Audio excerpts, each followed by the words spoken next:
very smart. Irapali Prasana, Gigi Boy and Wadeka, Krishna Murthy and Vishnu Mankad. Them boys could well play cricket on any kind of wicket.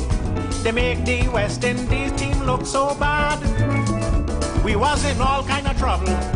Joey Carew pull a muscle, Clive Lloyd get about 3 run out.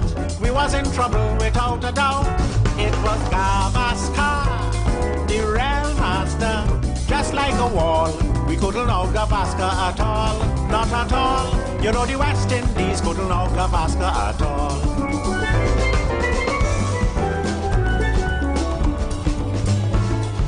Venkataraghavan, Bedi in a turban, Vijay Jaishima, Jayantilal.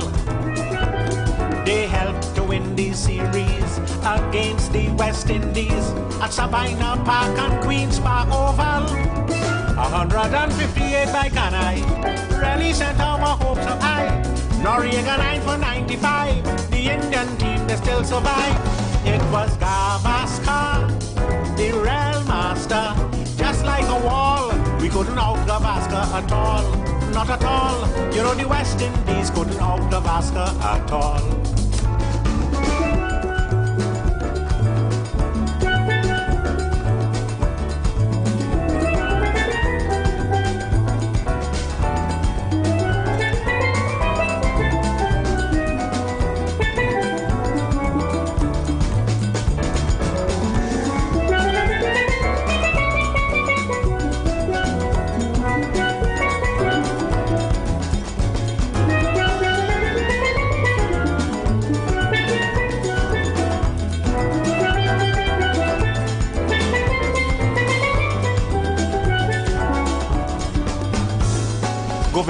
Janjurani, Solka Abidali, Dilip Sadesai and Vishwanath. They make West Indies bowlers look like second raters when those fellows came out here to bat. West Indies tried holder and keep boys. They had no other choice. They even tried with Newton Dow, but a shot at the sorry they bring him now. It was Gavaskar, the real master, just like a wall.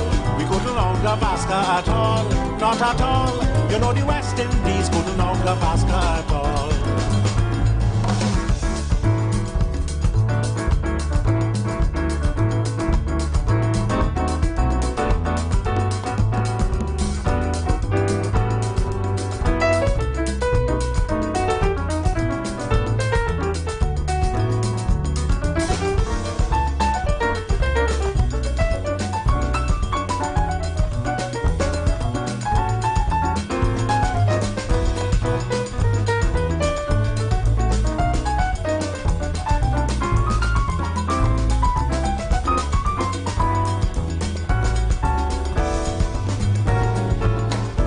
Desmond Lewis, also Charlie Davis, they take a little shame from out we face.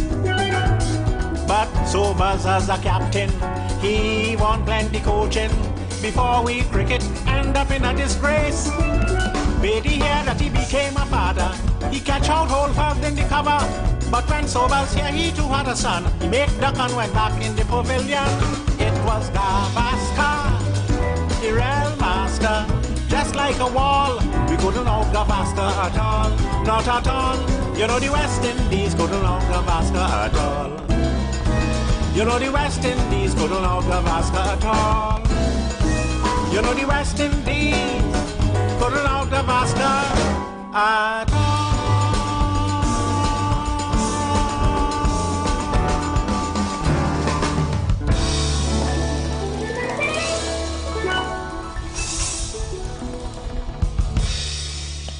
Good evening, ladies and gentlemen, listeners, wherever you are, Trinidad and Tobago, Jamaica, the US, Africa, Canada, in particular, my good friend from Miami. Good evening.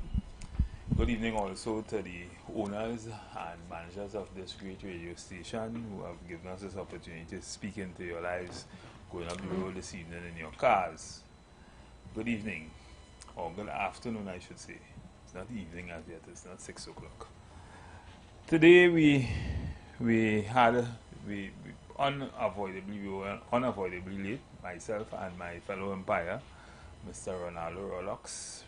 Rolox, you want to say good evening? Yes, good evening, folks. And as Mr. Matheson did say, we were unavoidably late, and without throwing caution to the wind, that may be our circumstance from time to time. Yes. It is not based on neglect, it's just based on other demands. Yeah.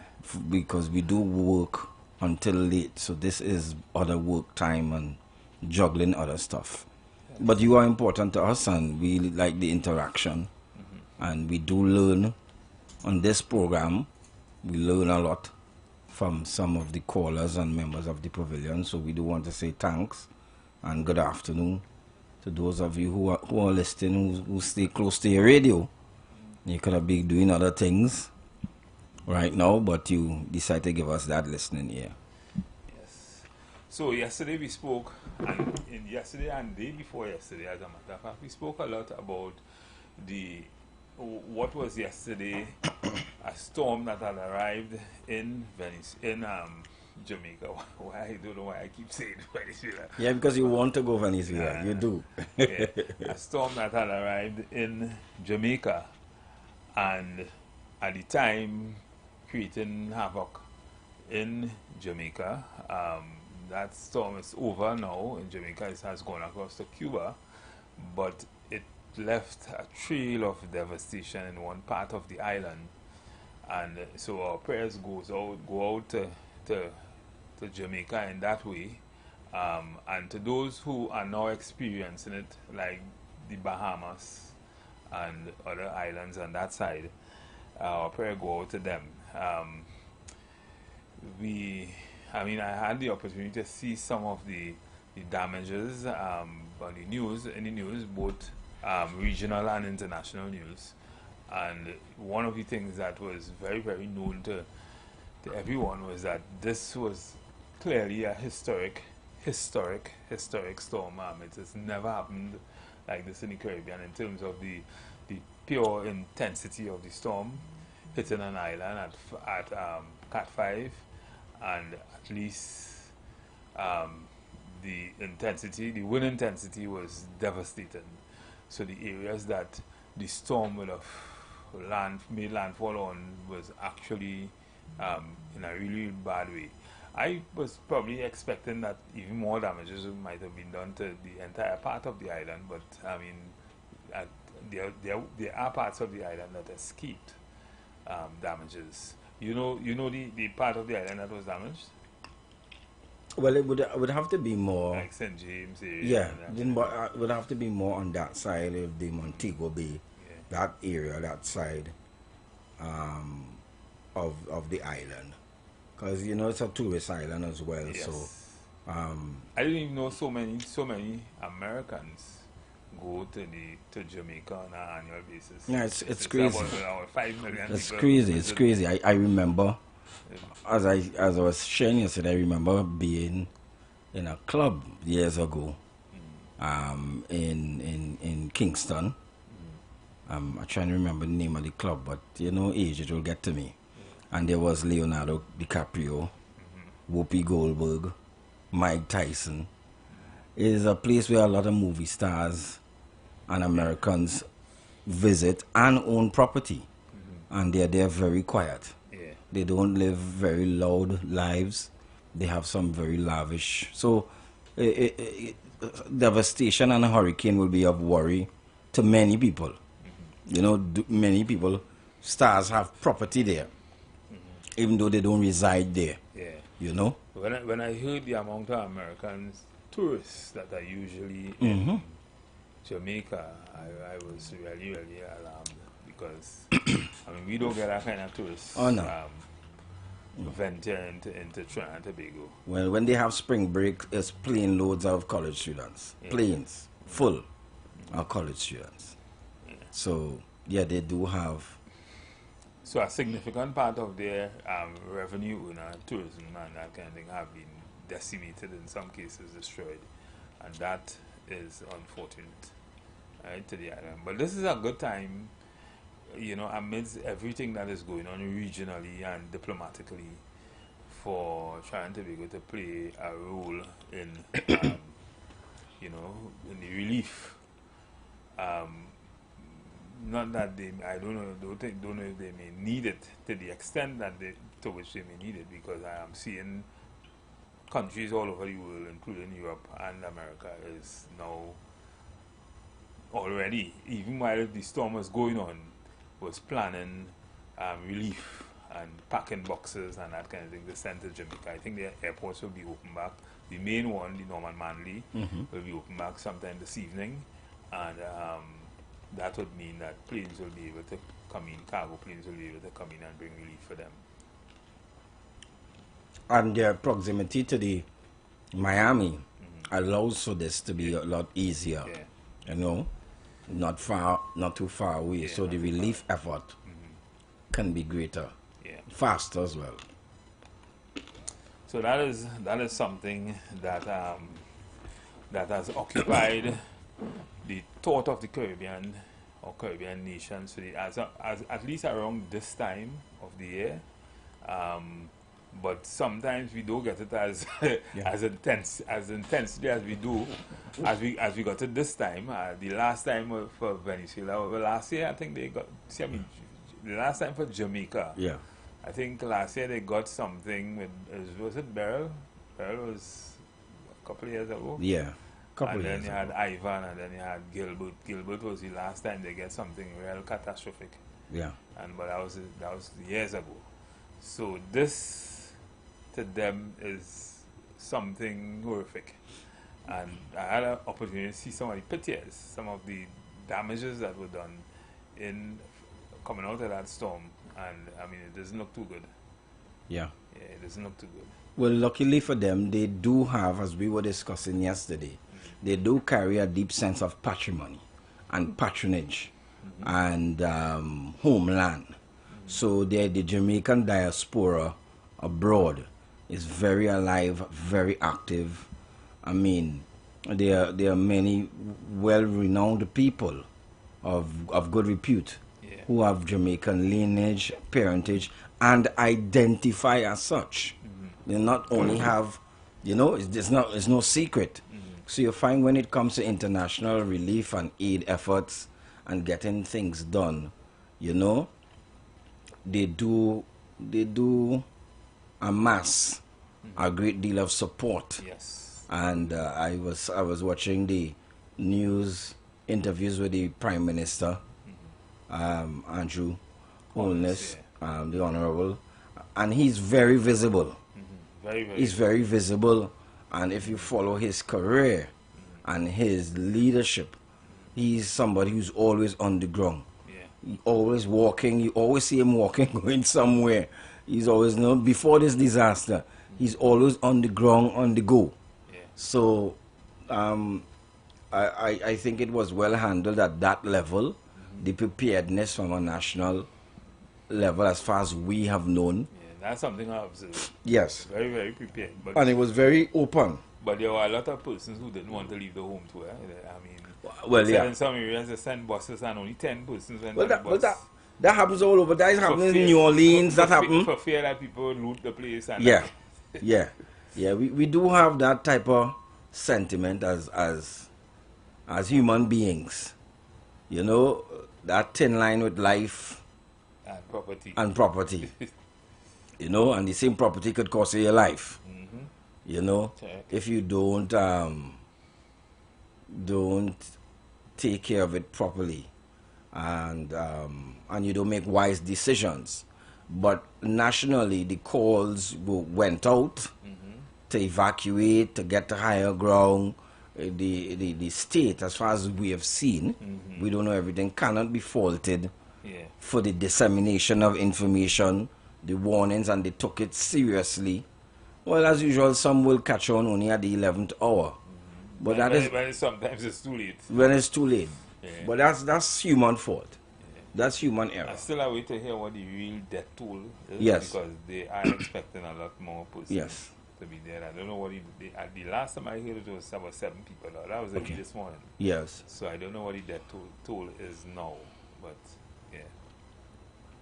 But our hearts really do go out for those who have lost loved ones. First to begin, life is paramount, and then lost belongings, because you know it's not easy to start over, especially when life is already difficult and hard. But these, I don't know why they call them acts of God, maybe more acts of nature. They are what they are. Good, and maybe the lesson for us is to do our due diligence when it comes to planning, and planning as a society. You know, we tired complain about things that for us seems like the wonder of the world. Maybe we need more of your Chinese friends to come here. You know, I was showing a friend just yesterday. I drove on that stretch from the bus route past Maritime, where the gas station is. And if you heading to... Street, you mean Fifth Street? No, not that side. Heading to the highway. From the bus route, Yeah. coming from Hoover Junction, Going to the highway. going to the highway. So if you drive on the side that heads north, like say heading back to Hoover, against the river, look, next time you drive, look and see how many drainage holes you see in the new wall that they put up. I'll answer that. There's one. But remember that burn was built because prior to that, Yes. the river, when it overflowed, it come almost, as soon as it bursts its bank, it's a new road. Yeah. So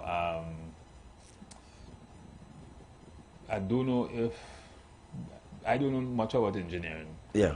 but maybe they put one in a probably strategic area so that the water could run off. But if you had to have inflows, I don't know. But that makes it a swimming pool, as it is when rain Yeah, falls. yes. And that is the problem. You see how fast water collects there, especially if the river is high. So, I mean, well, we don't have to... I always complaining about the bridge by after the Hilton there that Oh, yeah. continues flooding. That floods even when And it's over when the river is low. When the river Good. is low. So we do have some wonders of the world here that we can't really explain for some reason or another. But we have to do better as a society in terms of planning. You know, why are people allowed to build next to a river? Now, you could say that that's their business. But remember, in case of a disaster or an accident, it's a cost to society. Yeah, it's a cost to society. In serious places, you wouldn't even get a permit to build there. You can't build there. Yeah. End of text. Because the state will understand what its responsibility will be and prevent that and shut down the discussion. Correct. You can't do that. But we have an idea of freedom which is equal to slackness, where you could do anything, build anyhow, you know, your house so, your neighbor house so, your wall on top this wall, your garage falling on somebody own, my land and my... We have this kind of... If you look at how some of our communities were structured, it really was a winner take all, a grab. It was a grab. You drive in more developed and recent communities, and you would see that they're a little more planned, Things seems to be more planned. more organized, etc. But we were told that this is my land, and in my land I could do what I want. But I don't know how that works out, especially in terms of a disaster. Yeah. Because the state really has a responsibility to minimize some of the unforeseen things. Things that you can't plan for, you can't plan for. But my God, when you drive wrong, sometimes even places in Trinidad, you want to know how they build there. You seen the accident. You seen the incident waiting to happen because of where the house was built or how it was built. So that brings into question our building codes, our permits, you know, and how permits are granted to do construction. And all these things are important in terms of natural disaster, you know, because sometimes it results in loss of life. Precisely. So the people of Jamaica clearly is in need, and I don't know what mechanism has been set up by Trinidad and Tobago to provide whatever assistance the people of Jamaica may need at this point in time, but I suppose that is well on the way. And if you are listening to us and you have any ideas as to what is happening, you can also call us on 342-0081 and 466-5391. Of course, this is the second hour. We usually take your calls. We were here unavoidably late today, and you can talk to us relative to that if you wish to so do.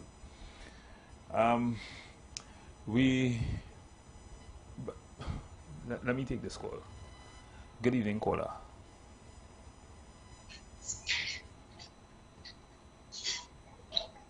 Hello? Yes, good evening. You're live? Yeah, good evening, yes, Mr. Laokota, the match referee.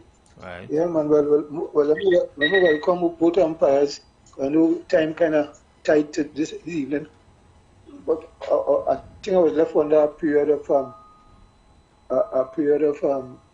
the salivation in terms that I sat down, pot, spoon making noise and pot, but no food at all. You know, I mean, I don't see any program now. I sat down and so I just trying to parallel it to the Pavlov experience with the dog. yeah, that's the first thing came in my mind. All right. The latest I have was 5 deaths so far in Jamaica. But I think Haiti had some 40 something. Right. Yeah.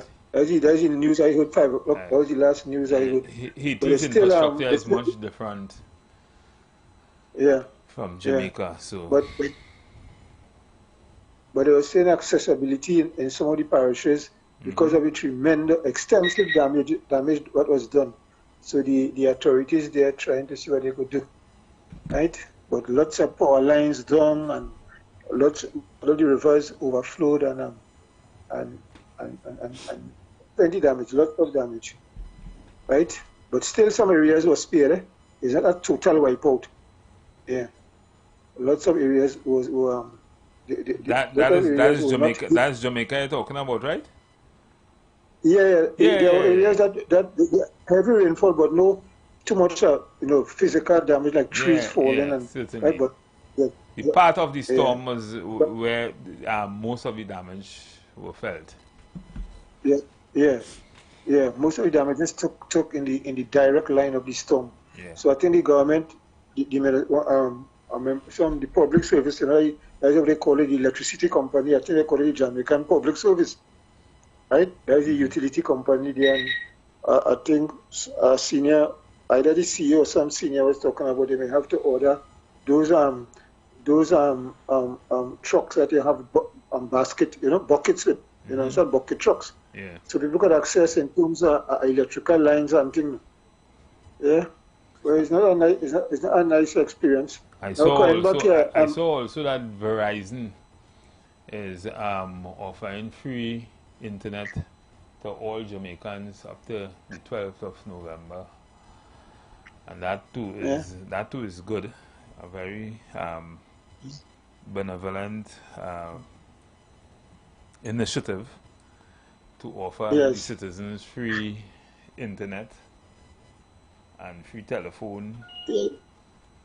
Man, that's very nice. But I was checking to see if the digital operations, most of it was transplanted out ahead of Jamaica. So I was checking to see, but so far, at least we have communication with Digicel Jamaica. Because if you have a simple problem, it has to go to Jamaica and then return here. Yeah. With Digicel. Because Digicel have put it themselves from here. All Digicel have here is just payment centers. And they have a kind of a mini office in Port of Spain, I think Maraval Road. So I was checking upon that. Now you see, we going back to Jamaica again, as we are talking about famous people from Jamaica. They and the tourism product.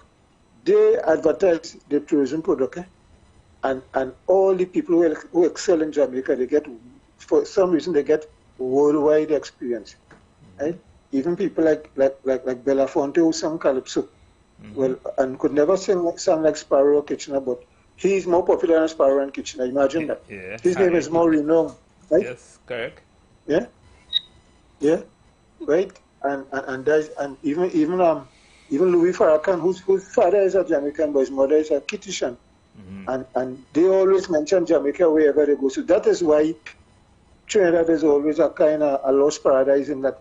When people see, where are you from? Everything from the Caribbean, they say Jamaica. They think you're from Jamaica. They think you're from Jamaica. Yeah. that is a reality. That is so true. I've experienced that so many times. Well, of course, that's a reality. Even if you have a friend on this Facebook thing, and you say from Trinidad, where in Jamaica is Trinidad? Correct. You understand? So, yeah. We need to do some advertisement on Trinidad. I hope that. I think where tourism is concerned is a lot more than advertisement. We need to make some serious initiative, because there are persons who would have come, and it's like we still trying to fight something that it's supposed to be natural for Trinidad and Tobago.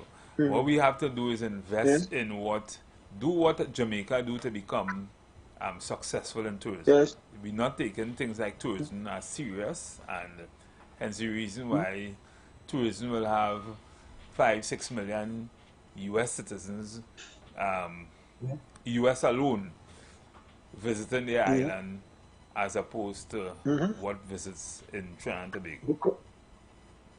Of course, look at Pan, for example. You know, there's a gentleman from Arabella named Nolan Tate, who Bob Marley, that gentleman was a double tenor player, and Bob Marley when he heard this song, Bob Marley kind of transformed this song from Pan to in terms of his strumming and thing, and his guitar, yes, and we here.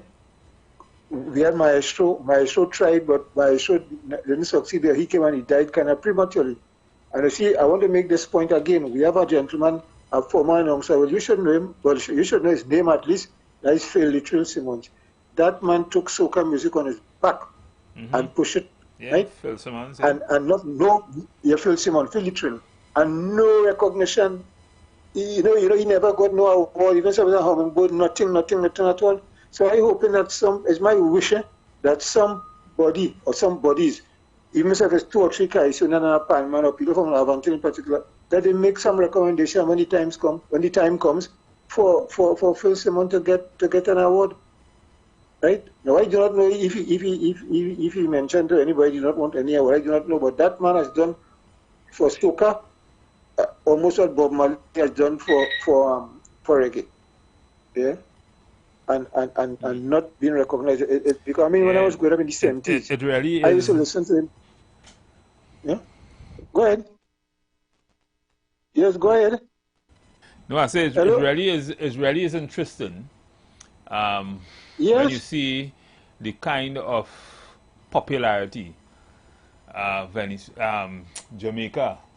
Jamaica gets in terms of its tourism, in terms of its place in the Caribbean, as opposed to Trinidad and Tobago. And I always say probably one of the reasons is because of what we call the cocaine of this part of the world, oil.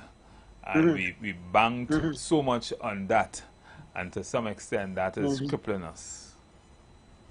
Yeah, because Jamaica do not have a pitch lake, for example. Right? I mean, they have nice beaches up there. Right, and of course they have numerous large hotels and things to accommodate a lot of people. But I think we put too much emphasis on oil and oil products, and in the end now it becomes a problem in terms of the economics of the country. Yeah. So but look, you know, because before I leave, because it's even steel pan should have been, you know, all over the world, Africa, India, Latin America, all over. We should have steel band going on tours and pushing that steel band, and then now tourists will come here now to see, you know, exactly what is done in the home of steel band. Yeah, yeah. But we can't depend upon Calypso again because you know, Calypso seems to be a dying at, as far as I see. You know, they don't have the kind of nationalistic feeling like in those days, and in the 70s, in the days of original soca. Yeah, be careful like, what they say, no, Paula. Huh? Yeah, be careful about what they say, no. It's a real diehard Calypsonians and Calypso enthusiasts will disagree with you. Yeah, but what I was saying, I talking in terms of play and those kind of thing, you know. You're not hearing the kind of focus it had. Well, let me say not traditional Calypso, but soca music I'm talking about. Eh? Let me think. Soca music, right?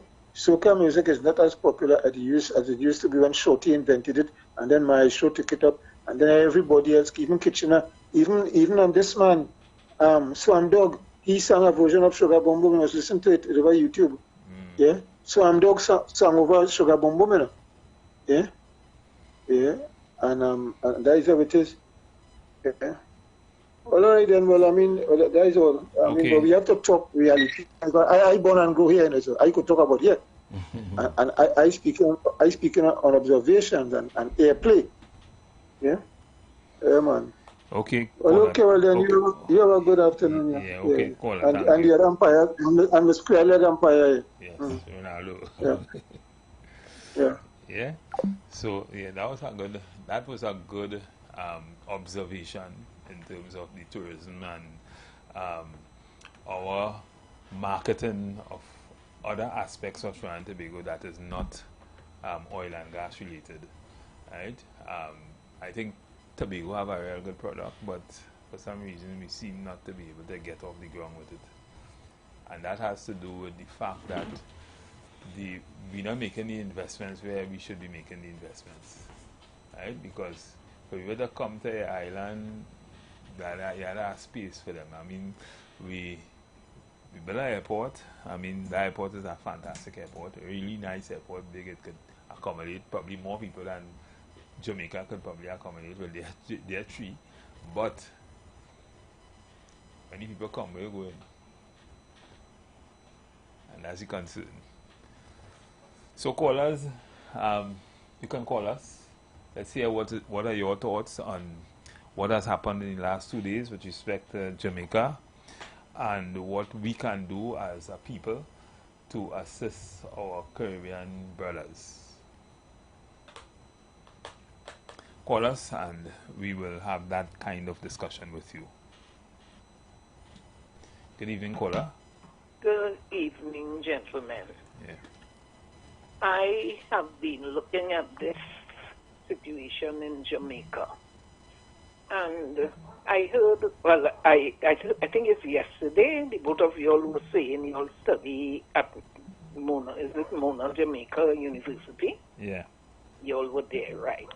And I have been looking at all these videos, and I am saying, I don't understand. Jamaica seems to have real bad drainage. Because I've been looking at all the videos, and you know, like how in Trinidad you will see we have the East Drive River where it will hold bulk of water, and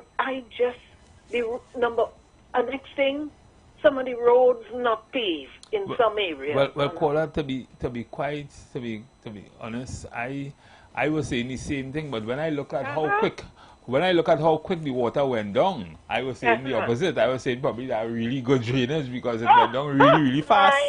Because, well, boy, every time I look, I see it because they were showing you videos and all these foreign news stations, and I'm saying, oh my God, where are the drains? Some of the areas have no drains. But you have to remember that a lot of water was dumped on the island. Yeah, well, I know. I mean, in a short space of time, I started saying, oh gosh.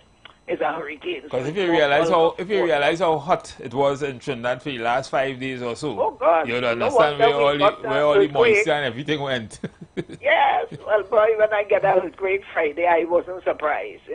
But that was my observation. The drainage, to me, the drainage is very minimal, and some of the areas not paved.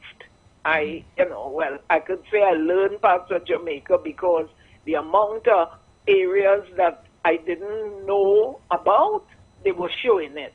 Yeah. But it was really sad that a Category 5 boy, I have never heard of that. I don't even think Katrina in New Orleans it went, was Category 5. I think that was a 4. Yeah, but that one dumped a lot of water also.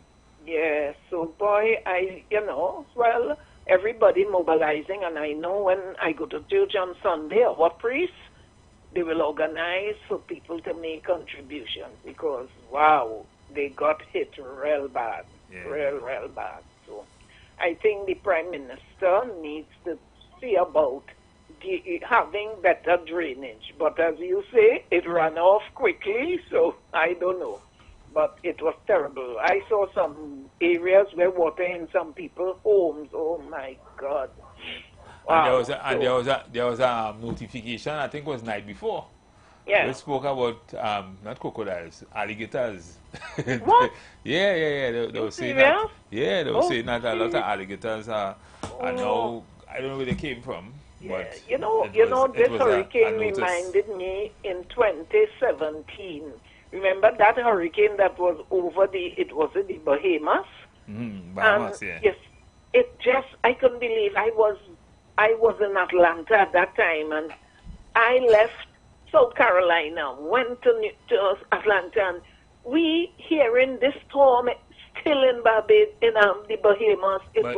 But at that time, the Bahamas, to me, when I look at compare what would have happened then and what happened in Jamaica, the Bahamas look worse, boy.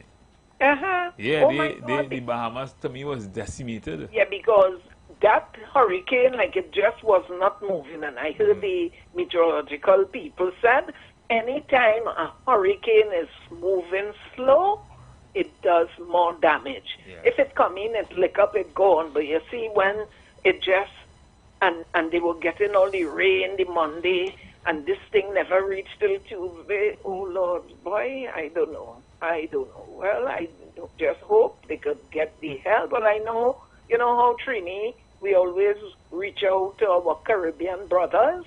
So I know they will organize all the, if there are no CPEP again, because remember, some hurricane CPEP went up. I don't know if it was Haiti, I think, and they went and helped. So I just hope they could mobilize because they need real help. Real help. You'll have a good evening. Reach home safe. Right. Thank you, Paula. Yeah. Bye. So, Ronaldo, you hear what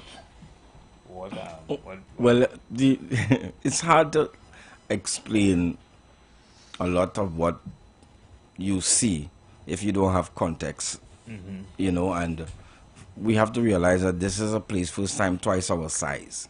Yeah. That is in terms of just mere size. Yeah, and twice our population also. Correct. Almost, yeah. And therefore they do have a lot more waterways in terms of their swamps and rivers and of a different size as well.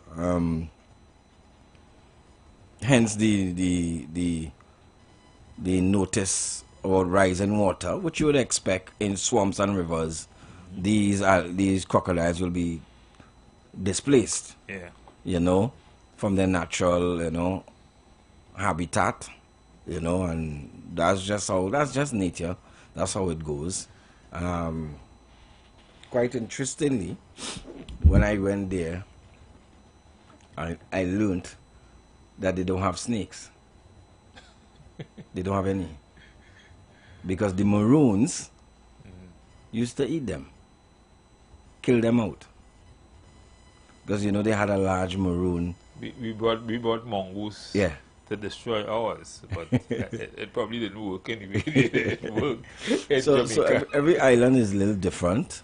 and every island is different, and the coastal lines would have been, what will be your pride and joy in terms of your tourism would be your heel in terms of a disaster.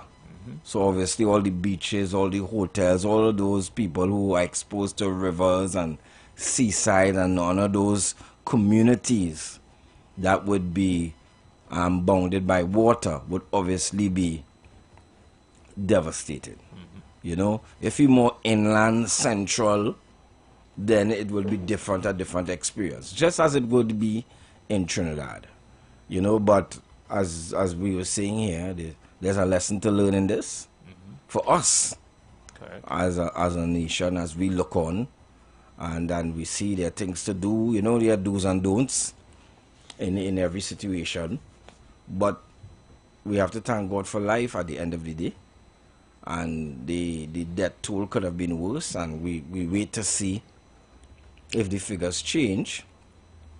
But that aside, they will have to pick up and rebuild.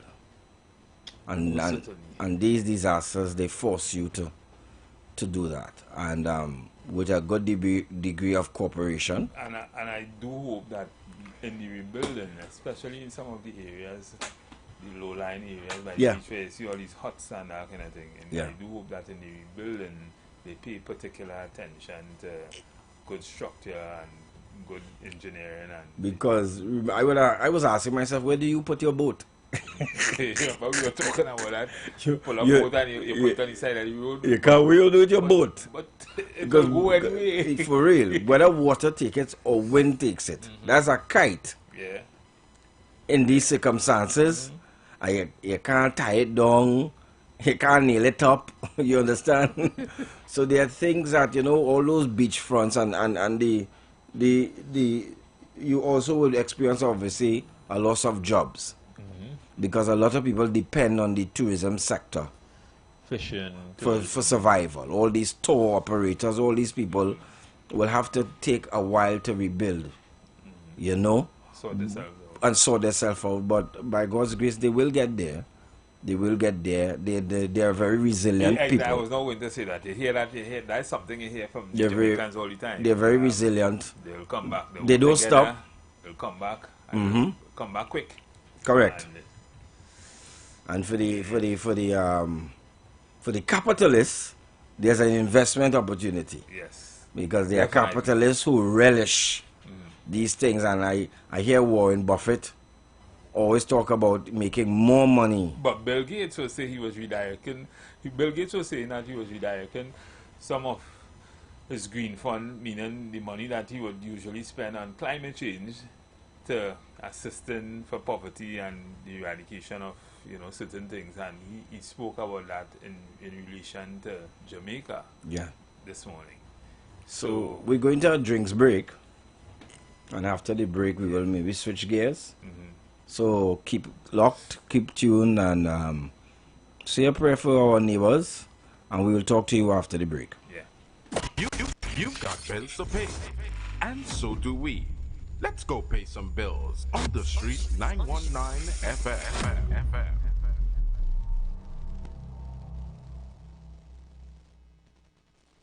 Nature's Touch Massage Therapy and Nutrition and Nature's Touch Youth Health Caravan invites you to join us live on the street 919 FM every second and fourth Friday morning from 10 a.m. to 11 a.m. We are located at number 3, 7th Avenue North via the Eastern Main Road, Barataria. For further information, please call or WhatsApp the numbers 398-8282 or our office numbers 241-7568 and 310-8671. Remember, at Nature's Touch, your health is our responsibility. We've tried to describe KFC messy tenders in a more professional manner, but we can't because they're so trippin' awesome. That's right. We guarantee you lose yourself in the sauce. The saucy flavor. And the saucy goodness. Do you mind? Sorry. Get a 2 3, 5, or 8-piece messy tender box with fries dunked in mambo sauce to make those tenders drip with even more KFC goodness. This is so dripping awesome. Exactly. Taste the dunked difference of KFC messy tenders today. Check our socials or in-store for the dunked goodness. KFC, finger dripping, licking good. The Gap Man Limited specializes in products that cater to all your health needs. The Male Enhancement Package targets the areas of the body that contribute to erectile dysfunction. The Male Enhancement costs $1,400. The Gap pills are priced at 250 pills for $500 and 500 pills for just $900. For the best in eye care, get the super combination of a Super Bright and the Body Healer. To improve the heart's function and circulation, get the Gap pills and Formula C. To get a total body cleanse daily, use the Gap Body Healer and Big C, all for a super low price of $1,300. To order your products from the Gap Man Limited, call 628-4531 for products that cater to all your health needs. For more info, contact 476-7268. It's the most wonderful time of the year. Merry Christmas. Starting November 1st, we kick off the Parang and Christmas season right here. Ready to hear your song? Email us your request at street919music@gmail.com with your contact number, and you will get to shout out your music on the air.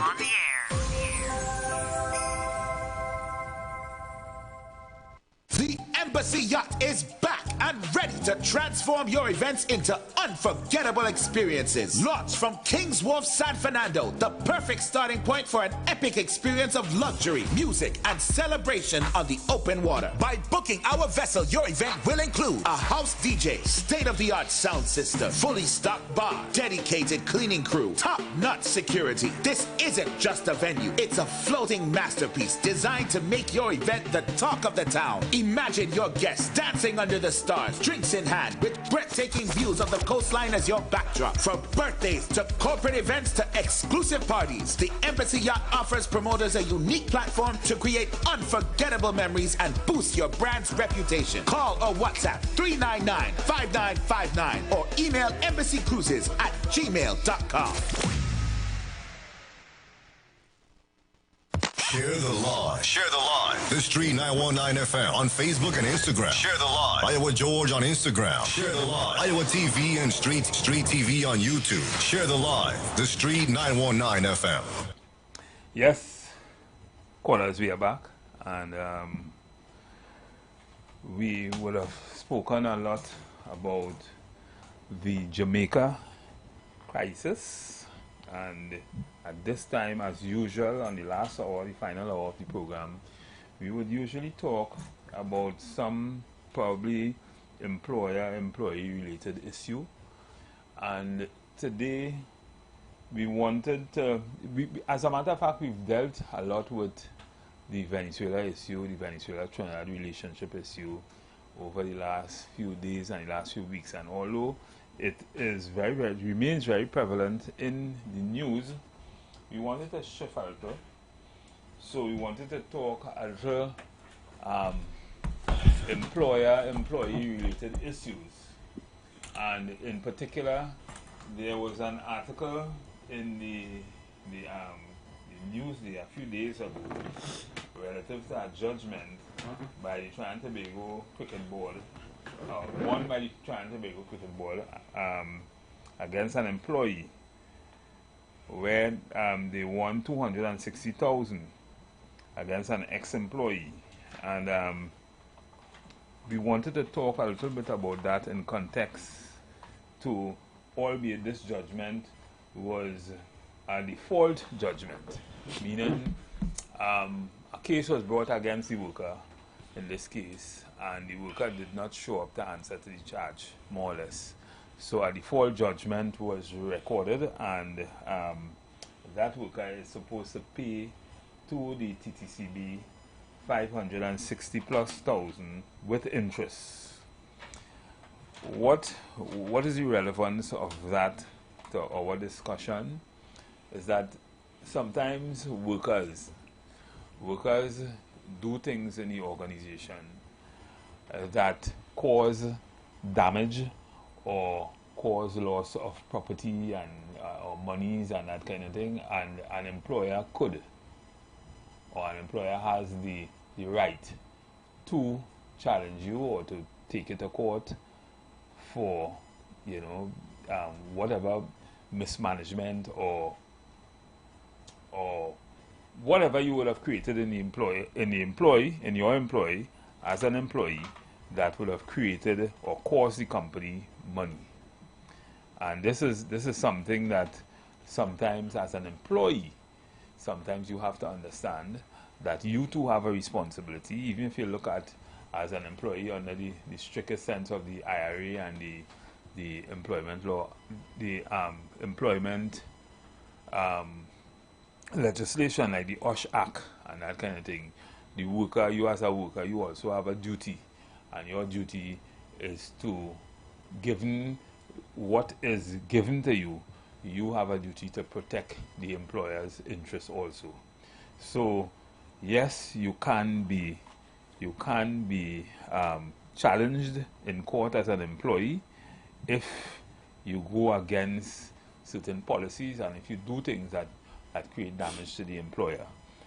So this is Ronaldo, you would have read that article? Yes. Where's your take on it? Well, the employees seem to be at variance with the board, especially being accused of certain accounting irregularities. Yeah. And for me, the takeaway for me is that sounds like a description of gross misconduct. Employees do have a responsibility to the employer to carry out their work diligently, and where misconduct is of a serious nature and will have civil or criminal repercussions, it is the prerogative of the employer to go that direction if they feel like. Yes. So you can't, you know, not all the time you get to apologize and say sorry, I go bring it back. Right. You know, it doesn't work like that. And I see this, and that is interesting that we having this discussion today, because this resembles so much. You know, I am aware of a situation where an employee was really doing some really bad things in an organization in terms of financial impropriety, not so much to the employer but to other employees and that kind of thing.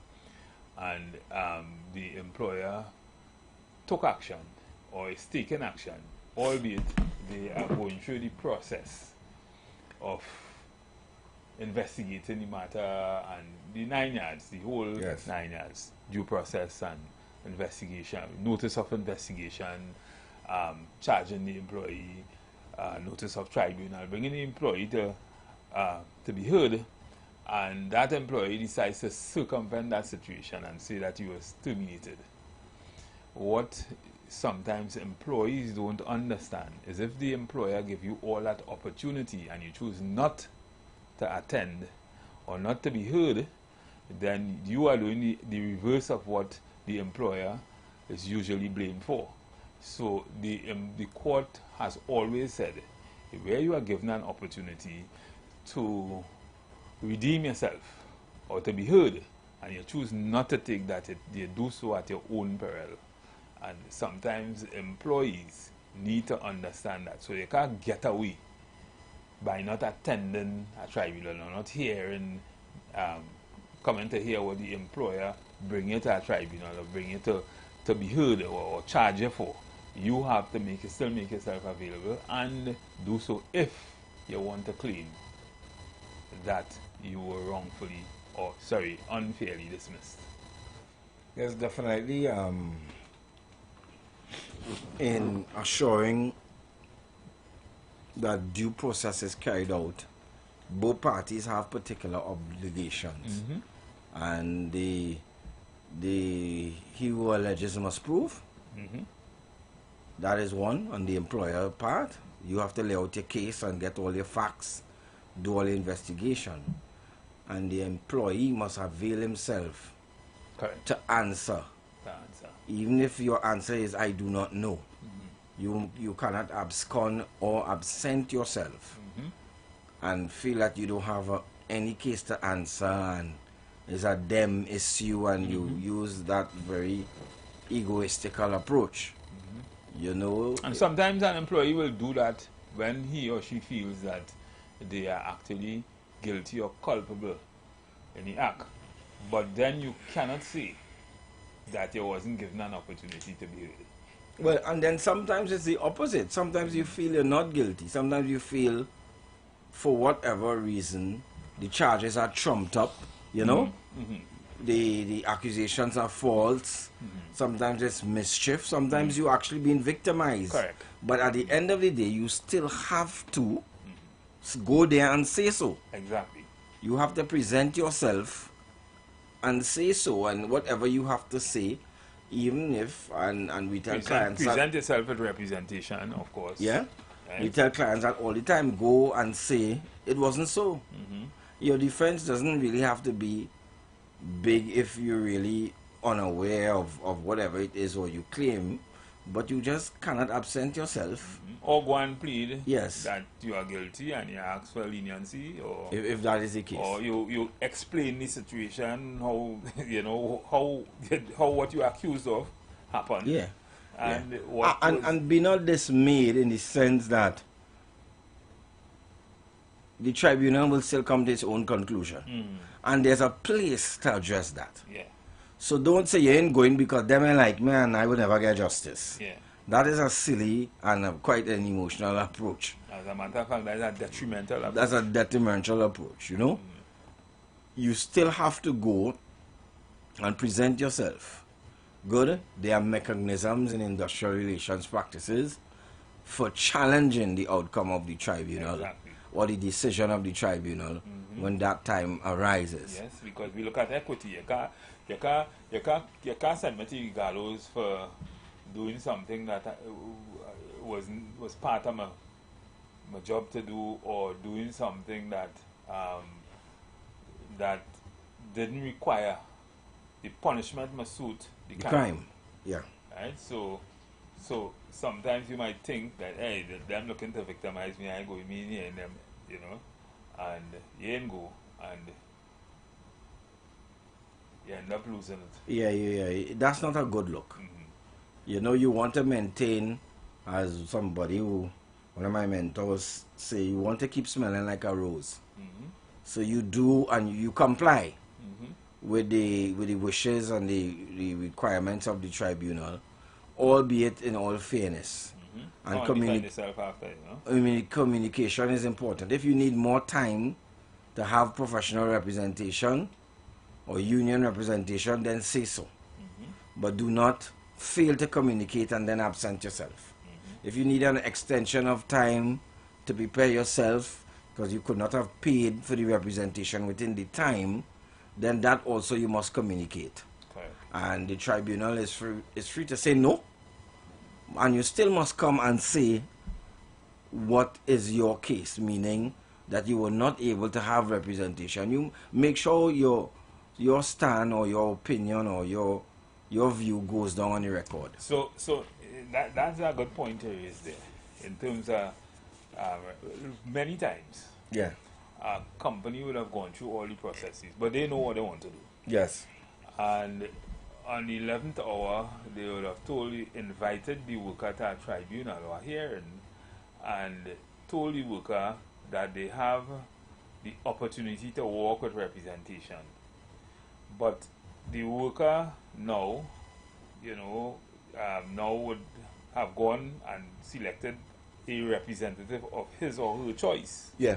But that representative told them, listen, that day, they said that tribunal, we can't come. Yeah. And may also send a letter to the company to that effect.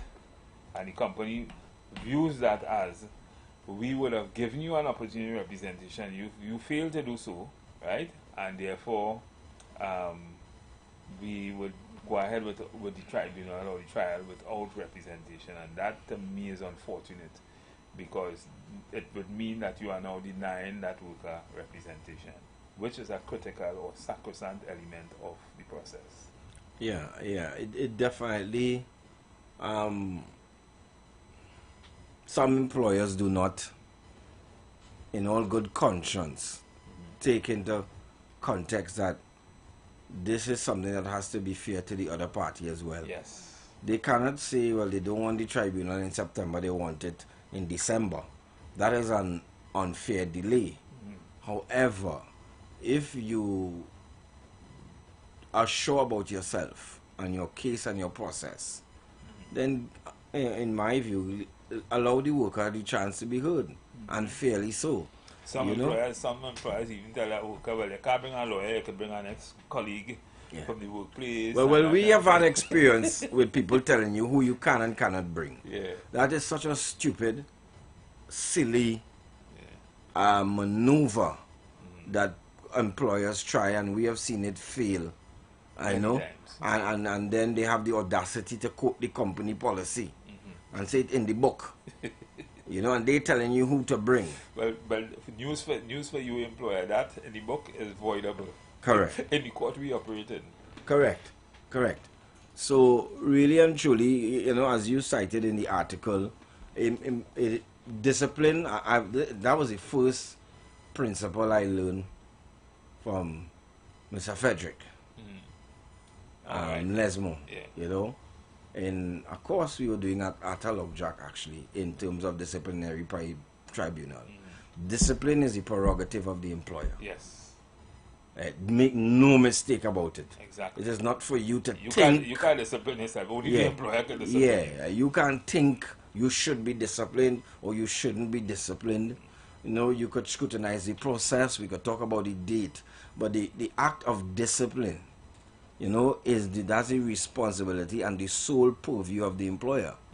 And employees should understand that prerogative stands. Yeah, you know, and not only despite what you think. So much so that the employer has the rights and the program. I mean, it could raise as preliminary points in the meeting. Yeah. But the employer has the right to constitute a tribunal. Yes. So,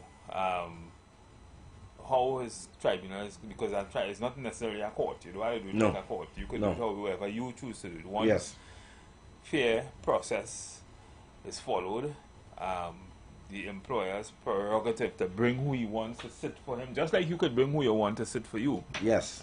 The employer could bring whichever. He could bring a senior counsel. He could bring whoever to chair or to prosecute. In this case, the matter.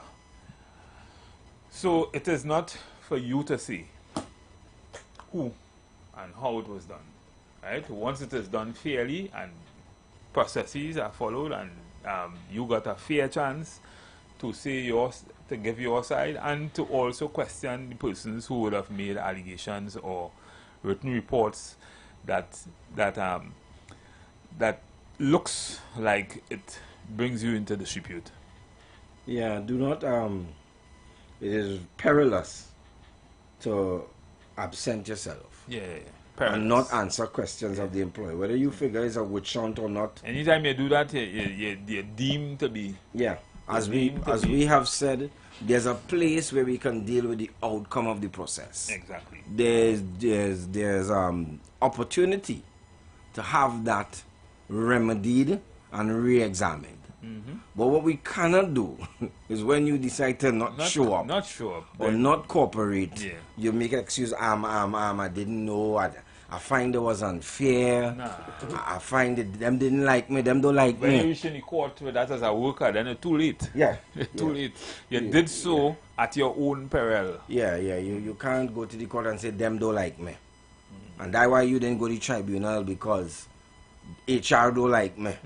You know, be it as it may, employees should not take that as a very ignorant approach As to a matter discipline. of fact, and this goes back to, you know, where this emanated in my mind from after reading this. You cannot by yourself think that you could make the decision. It is the employer making the decision to charge you or to bring you to a tribunal or whatever, right? That is an opening for you. if you would have, if you feel you are innocent, that's an opening for you to defend yourself. And if you feel you're innocent and you came and you do all the right thing to defend yourself and you still didn't get justice, then you have a next place you could go. Yeah. Right? So that we could reopen that tribunal and ventilate the issues. But for you to say you're not coming, or to assume by they charging you, or they giving you a notice of investigation that they have terminated you, you are not thinking straight. Yeah. And you will feel the brunt of on both sides. Yeah. Yeah? And employees must understand by the same token that there's misconduct and there's gross misconduct. Yes. You know? And it's easier for us, I mean anybody in the professional realm to deal with issues of regularity and punctuality and simple misdemeanors. However, when it comes to misappropriation of funds and certain other types of behavior, which may or may not fraud and all that have kind of criminal elements in it, then you're looking at dismissals. You're looking at the maximum. Albeit that the employer still has a high threshold to climb in doing what they have to do. Exactly. But you cannot say that it is off the table. You cannot argue that what you did was minor, because by your job, you know, you are accountant, or you have a particular role, and you use that role in your own interest. You know, whether it to be accrue money, to transfer funds or whatever. You see, especially financial things. You know, that's one job I never wanted to work in any bank. And it's not because of self-trust, because I understand how these things create mistrust. Easy. I never go up for no treasure in no organization. I don't want no treasure at work. Good. So especially workers in that type of field must understand that the burden on them is heavy. You know, questions could be asked at any time. Correct. Better you be the fellow with the drinks cooler or some kind of thing, clean out the fridge. Good. But when and it is part of your responsibility, because you have a fiduciary role. You do have a financial role in the organization, so it goes as a corollary of your role. Therefore, when we find money missing, especially sums of a particular quantum, you know, which the company will determine, you know. And company do the investigation and they see a trail. Correct. And they notice not just a trail, but you would have circumvented certain things to get certain things done and that kind of thing. Then those things are hard to ignore. Yeah, you may have questions to answer. Let's take this call from our good friend, long lost friend. Good evening, caller. Caller? Good evening. Good evening, umpires. How are you? I don't know if fine, and everybody on the chat, I hope you all are well. I don't know, I came in kind of late, but I was trying to understand what you were speaking about just now. And to me, well, I just like to say that you as a person, all of us should be disciplined. To live a disciplined life. Nobody can discipline you if you are disciplined. If you are, that's how you live. That you have integrity, diplomacy, everything.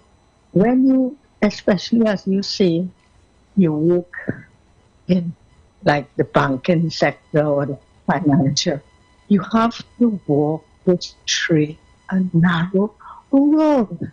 So you could go in front of any tribunal or anything, and there's nothing on you because you walk a straight. Everything you're supposed to do, you do. All the rules are already laid up, years and years and years and years. There are rules. There's a way you're supposed to attack things, and that's the end of the story. I can't understand going in front people discipline people, I don't know. I don't know if I got it because I came in kind of late. But I always find I saw people in my family, most of my sisters and family work in the bank, and and that's one thing they always say. No boss could come and say, pass that through now, pass that. You don't want to have a signature. And that's where people get carried away. They do things, even if it's unconsciously or trigger, it means nothing. And at the end of the day, when they stand up in front of a tribunal or anything like that, you can't answer because somewhere along you didn't put a signature. Somebody, divorce man, tell you just it's true, and all that kind of thing. So I don't know. Once you live a disciplined life, how you are, you per se, that's how you live, that's how you walk, that's how you talk, that's how you deal with people. You can't go wrong. Right? No boss could come and tell you anything if you are already disciplined and walk that straight and narrow road. I don't think you understand what I say. Yes, caller.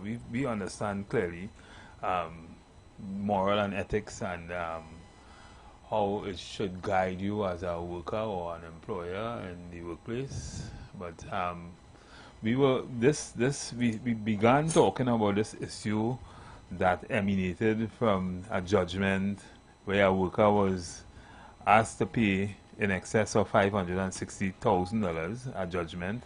It was a default judgment. The worker was, the organization would have found that the worker might have done something impropriety, financial impropriety or otherwise. And he might or he did? Well, it is alleged still. But he might come in. It is alleged, I would say. But the matter I don't really, right, it's alleged. Just now. It's either true or false. It can't be half right now. Listen to the case. This is a matter that was decided in a court of law, right? Where a company would have filed a claim against a worker who, I am still saying this is alleged because the worker did not show up for the matter to be heard, and a default judgment was awarded against the worker, right? Okay. And the sum of $560,000 was, with interest, was ordered to be paid by the worker to the employer.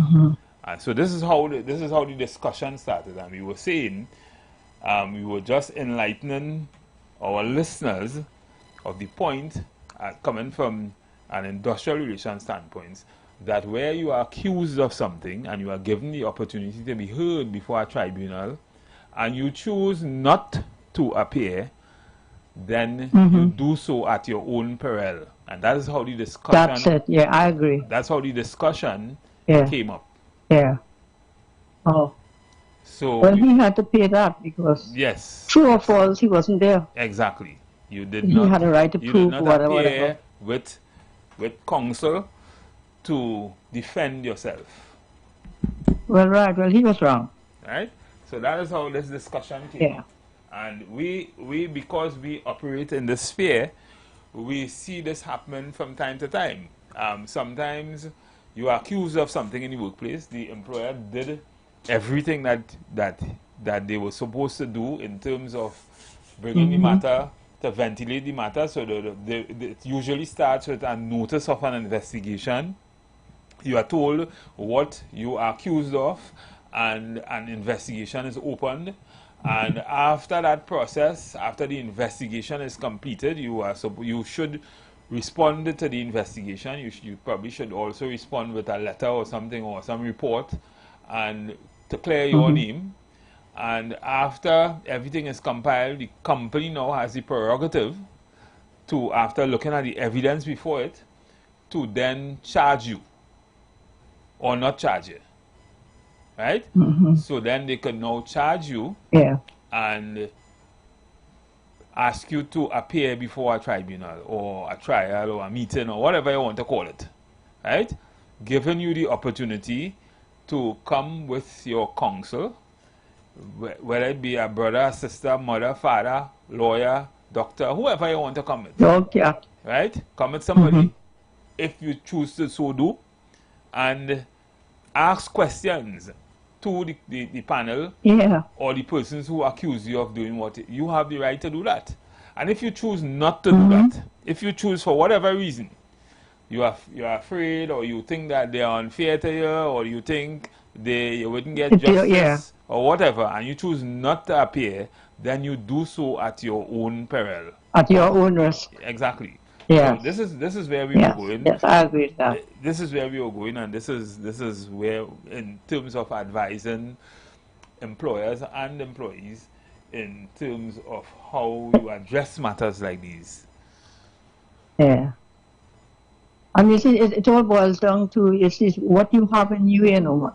You see, I'm telling you, once you open the door, once you speak and do everything the correct way, you can do what is right.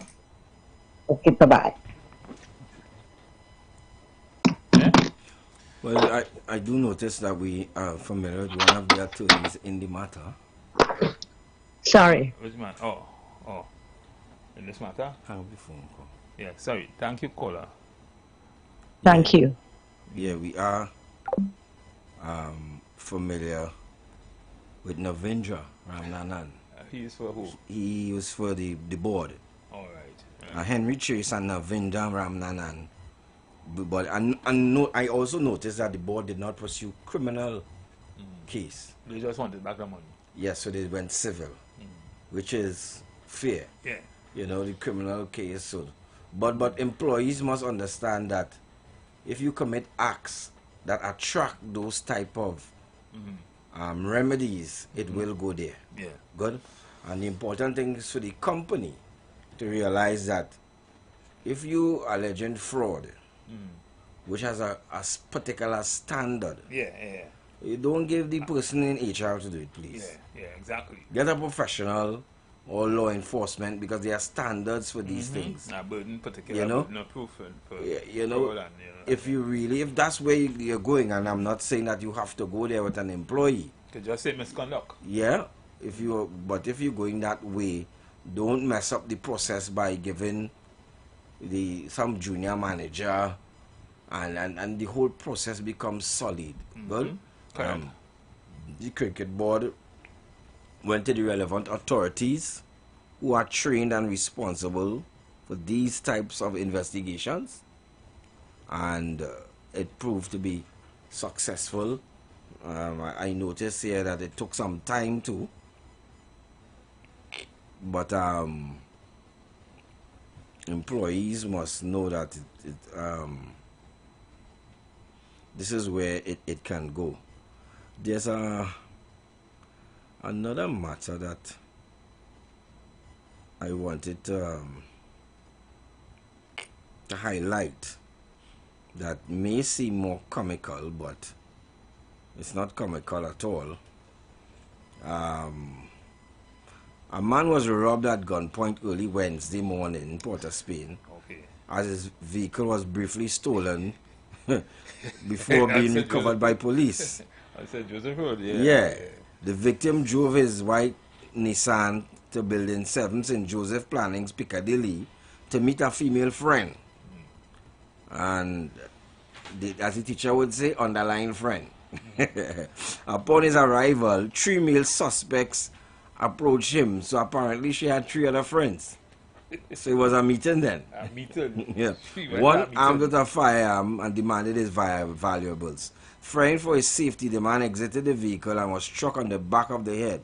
The suspect took his wallet, driver's license, bank debit card, ID card, Samsung 5S, valued at $1,800, and they stole the vehicle, valued at $200,000. Police described the suspects as 3 males and 1 female involved in the incident, with an additional identifying male also reported. The mobile patrol responded, etc. They saw the car along Eastern Quarry. No suspects were seen. The vehicle was recovered and transported to Besson Street Station. With the increasing incidents of people being lured for one reason or another. Now, this seems to be, I mean, we do not know why the gentleman took that invitation. To go there, boy? To go there. That early morning, boy? Yeah. What time it was? 12, I think it's 12 a.m. Well, it couldn't be a meeting. Yeah. I don't know what meeting is, how that hour, but he know. Yeah. So we went to make a transaction. 12:15 a.m. Yeah, 12:15 a.m. You know, I don't know what meeting was that, but clearly he didn't know who was attending the meeting, as we were saying just now. And we keep on hearing incidences of people who the most popular ones is Facebook Marketplace, where people going to buy stuff. You know, I purchase things on Facebook Marketplace. Sometimes I see good deals, but you have to be able to discern and be sensible where you're going and that kind of thing, and how you're going, and if you're going at all. You know, you could meet by a police station, or you could reach there first. You could tell the person driving a red car when he's driving a white car. You know. So just last week we were talking about a gentleman who went up San Fernando Hill. This one ain't go up a hill, but he gone St. Joseph by the Piccadilly, by the plannings, to meet a young lady after, that is just after midnight. Yeah. You know, and was robbed. He was hit and his car stolen. Well, that was that kind of Robin Hood move. The Yes. money he walked with the pay. Yeah. He lost it and he didn't get the merchandise. Yeah, that was, you know, and no, I know the papers said friend because that's the word we use, but you know, friends doing strange things these days. Yeah. You know, and we have to be very careful in this type of society. Sometimes we have to say no to certain invitations. You know, especially where your life, you know, but I guess he maybe did not perceive it to be, you know. What do you think he went there for? I mean, well, maybe counseling. You really prefer that counseling. Yeah. Possibly. Yeah, counseling, but that might be it. apparently the young lady had she had assistance. She had other help. It's another counselors. It's another counselors.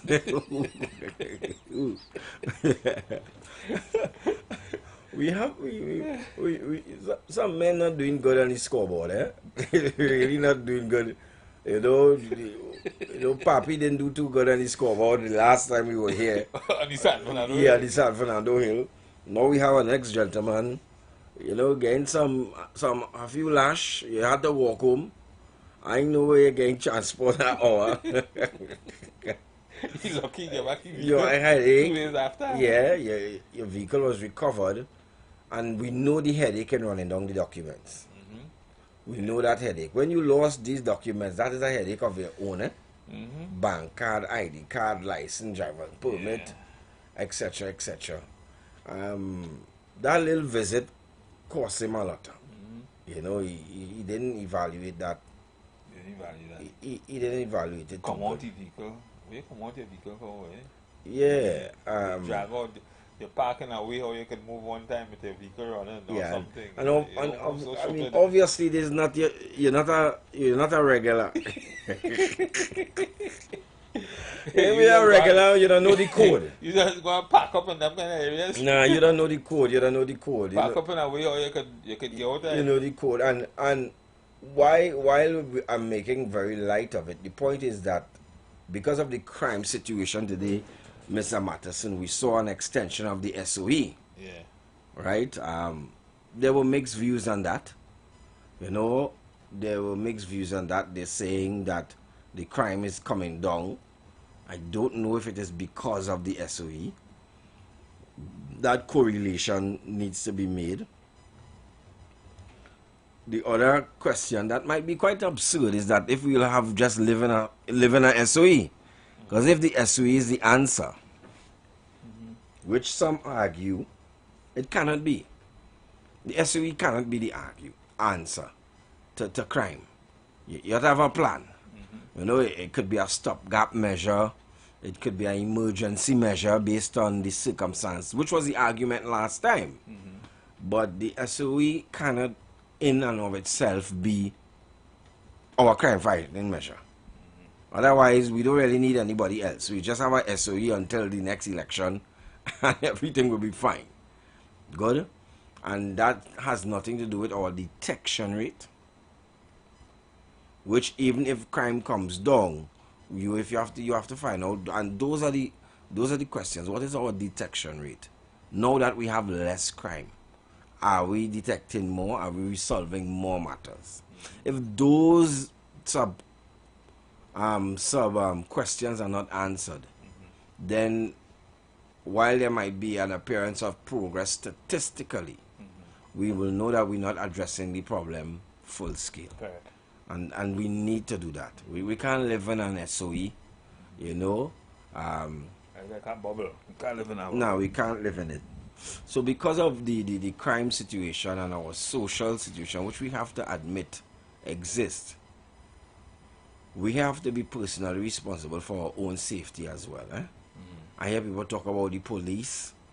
You know, we empathize with innocent bystanders and people who are going about their life and freedom of movement. But you cannot put yourself in harm's way and they'll boil, help. We have to exercise some wisdom. Correct. You know. And to a large extent, the SOE, this limited SOE, doesn't really hinder or interfere with normal citizens who are not involved in any crime and that kind of thing. To me, we live in an SOE, and it's just like if it didn't have a SOE, you're still freedom of movement, you're moving when you want, you're going to your party, you're doing whatever you want.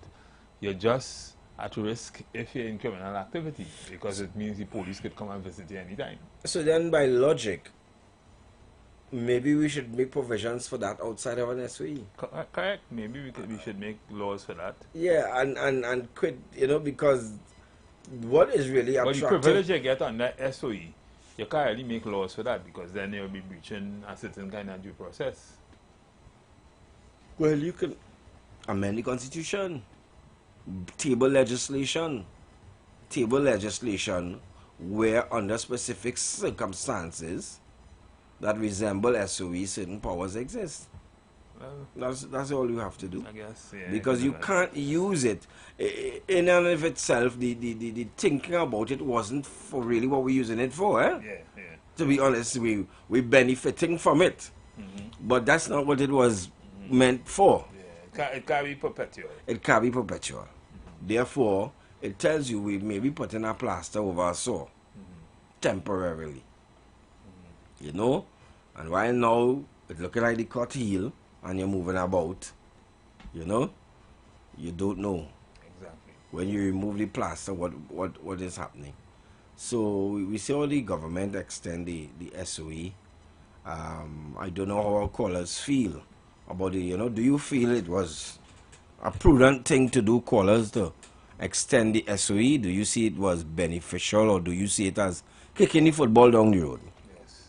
Which was one criticism, and some people have given furtive arguments against kicking the ball down the road. You know, you just kick the ball down the road. Yeah, you can call us on 342-0081 WhatsApp, or 466-5391. You can WhatsApp call us. Yeah. And let's hear what your views are in relation to that question. Do you think the SOE was... The extension was, was legitimate. It was required. Necessary. It was necessary.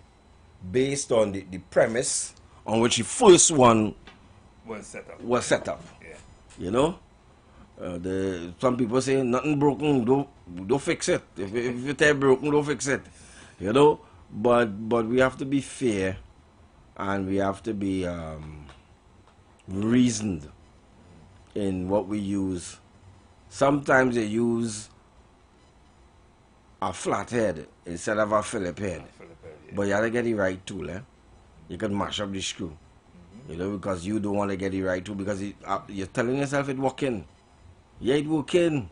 I just use that all the time. The screw can mash up your screwdriver too. Yeah, it's like I remember opening condensed tin with knife. Yeah. You get cut. That doesn't work until. And when you get cut, your feet shopping. Yeah. Because you know in yourself that, listen, that is really. That was a stupid thing. That was a stupid thing to do. That's not how you're supposed to do it. Even take a chance, you know, and do it. So, by the same measure, we need a crime plan. We need a crime plan.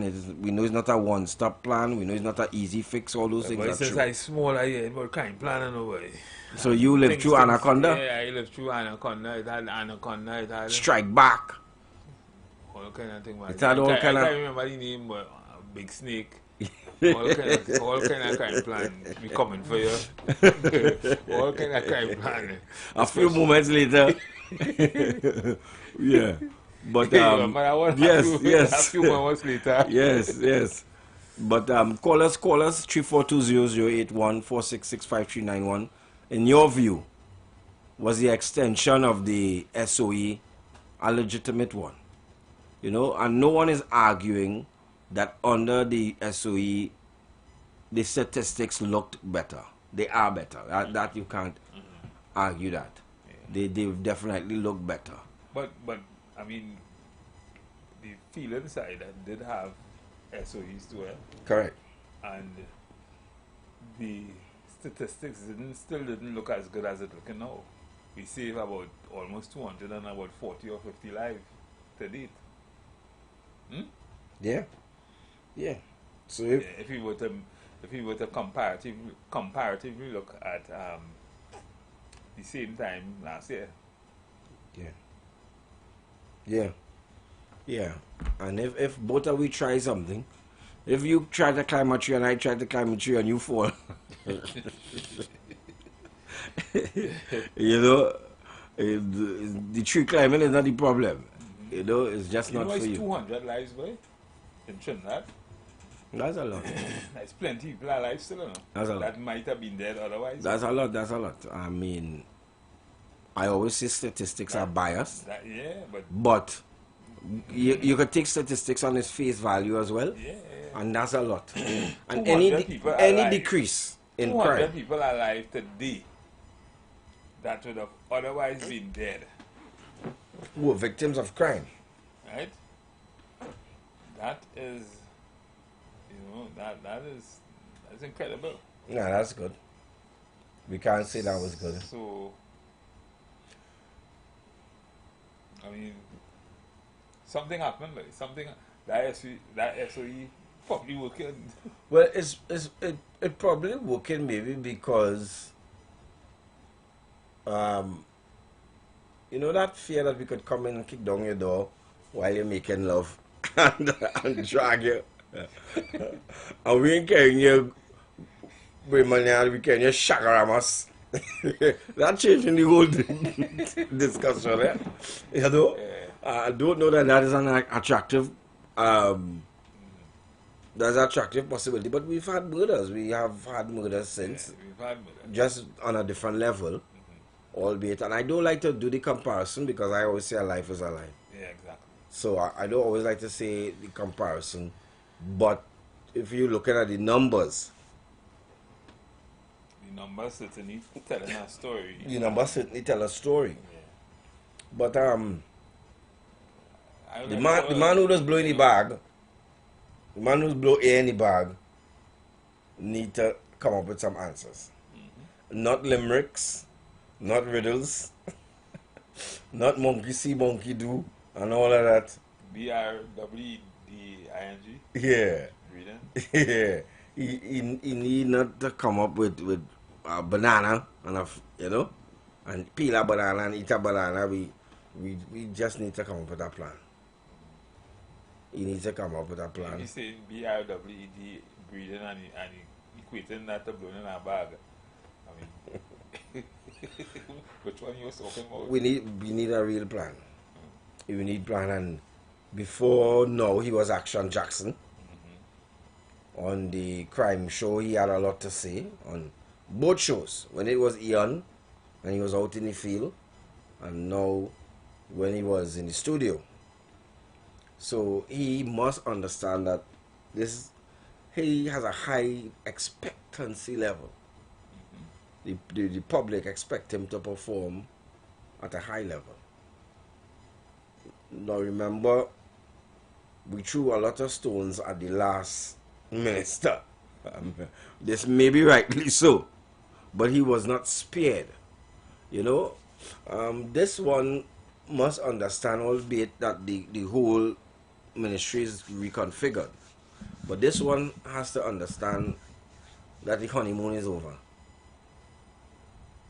Yeah, and the time for jokes is over, and you know, we want to hear the plan. What will be the plan? And we know it's not an easy task by any means. You know, we know there's no one silver bullet for crime. But I don't know how the callers tell us how you feel about the SOE, the extension. 342-0081-4665-391. Do you agree that it should have been extended? You know, in your view, what do you see? You know, are you confident? But do you think it was extended, taking into consideration what might be happening that we're not too sure about, or that they seem not to be telling us with regards to this whole Venezuela issue also? Well, remember, according to what we are told, all that is happening is exercise. So the police just go on exercise, you might go on exercise in the gym, and the US, they just exercising. That's what we are told. They just come on some exercises, down Shagaramas with some helicopters, etc., etc. Drink a juice, you know, a workout, and that's about it. We are told that if it is a war, we'll know. There'll be an announcement. I don't know how that works. But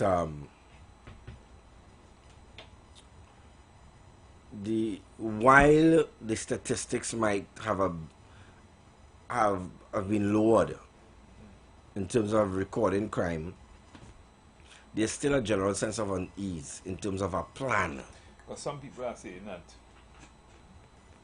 I remember when we talked about it the first time, about a month or so ago. Yeah. We say, what crime lower? We still seeing crime unabated, you know? Yeah. So, to a lot of people, crime hasn't gone down in any significant way, because you're still seeing it telegraph every day.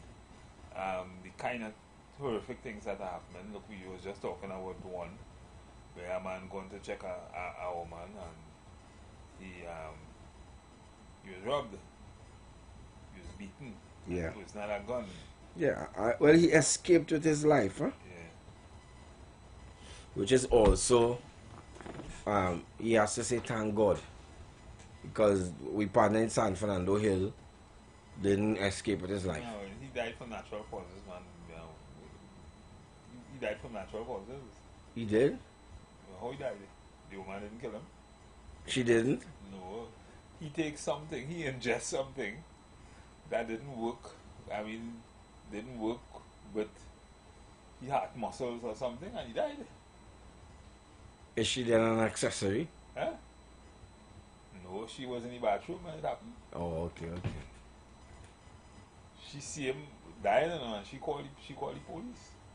So he went to swim? Well, I don't know. The man was probably preparing himself to box. Okay. You know, sometimes before a boxer. So you seen it as a before? I thought it was a after. No, I think the man didn't box yet. Oh, I thought he boxed already and he just didn't survive. The man was practicing, the man was training, the man was exercising to box, lie down in the bed, and you know.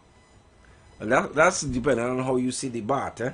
You seen the bat as preparation. Yeah, and I seen the other boxer was preparing, or the boxing bag or whatever. No, well, I see, I interpret the story different. I thought it was after now.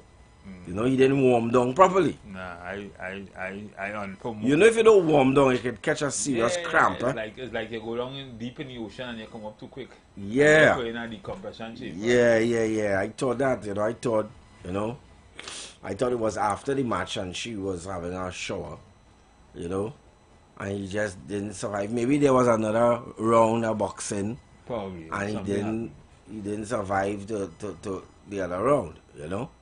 I mean, I know it was not, you know, a murder case. But you know, it have some boxers who died in the ring. I think, well, technically, he died in the ring, you know. Of course, he died in the ring. His match didn't start yet. No, his match didn't. Well, like your version, man. My version is during intermission. It was intermission. Intermission during the halftime show. Halftime. Yeah. End of the rounds. Yeah. End of the first round. Yeah. Maybe the first quarter. You know, he didn't, you know. I know I did. Okay. The man was practicing. He in the ring practicing, and he probably overexerted himself. Well, the guy who went to the meeting in St. Joseph, in Piccadilly, he didn't reach in the ring or anything of that nature. He was accosted and deprived. He chose the wrong fight, boy. That fighters in certain areas, you know. He chose the wrong fight or the wrong time. Wrong fight, boy. Wrong fight, wrong time, wrong everything he chose. Yeah, he just made several wrong decisions there. Yeah, he made plenty wrong decisions. Yeah, he didn't ask who else was going to be in the meeting. Yeah. And we were saying that just now. You should have let the fighter come to him. Oh. Yeah. Let the fighter come to him. Well, you know. You don't go to the fight. You go in and fight, you go in and pick up the fighter. What is puzzling that nothing, no alarm went off in his head. That's what you know. That must have been a pretty nice fight. He was expecting. Expecting, you know, because nothing told him this could go absolutely wrong. Nothing told him, but this where I am here, geographically. Yeah. all his alarms were not working at that time. You know, so he went on to the war. Yeah. Forward ever. Backward never. But the young lady had some ships in the bay, some other ships, you know, just like we do. She had a fight to fight, and she decided, here what, man, I will take his gloves. If all I want to fight with me, take his gloves. There were other big ships in the ocean. And he nearly lost his ship temporarily. You know, he went there and he saw the Gravely. Yeah. So, ladies and gentlemen, I mean, we always like to end it off with a little humor, but we've come to the end of the show this evening. It was a nice show, and we will certainly engage you, have the opportunity to engage you tomorrow again. You've got bills to pay, and so do we. Let's go pay some bills on the street 919.